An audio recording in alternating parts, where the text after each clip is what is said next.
Welcome to our channel. Today we how to set up AutoPay on Capital One credit card, payment automation step by step clearly. Start by logging into your Capital One account through their website or mobile app. Enter your username and password on the login screen. If you haven't registered yet, click on Set up Online Access to create an account. Once logged in, navigate to the Payments section on the dashboard. Look for the option that says AutoPay or Set up AutoPay.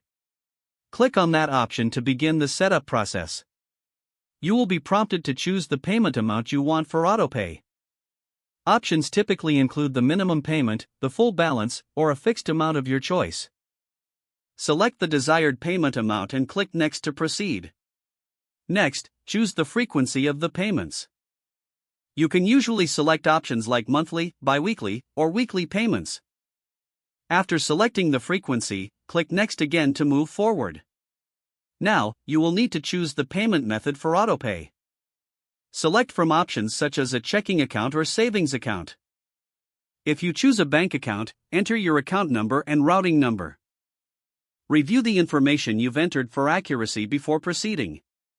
Once confirmed, click Submit to finalize your AutoPay. A confirmation screen will appear, detailing your AutoPay schedule and payment amount. Make sure to save this information or take a screenshot for your records.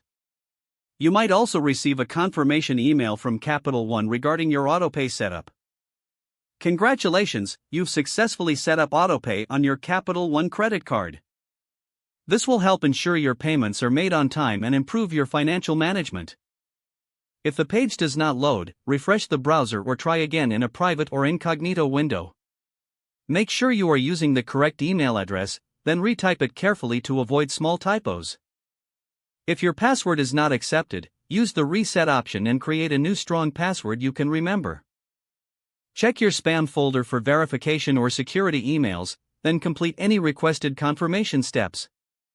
Enable two-factor authentication if available to improve account security and reduce unauthorized access risk. After signing in, review your profile details so your contact information and settings are accurate and current. If you see an error message, note it down and try again after restarting your device and internet connection. Don't forget to like this video and subscribe to our channel for more step-by-step tech guides.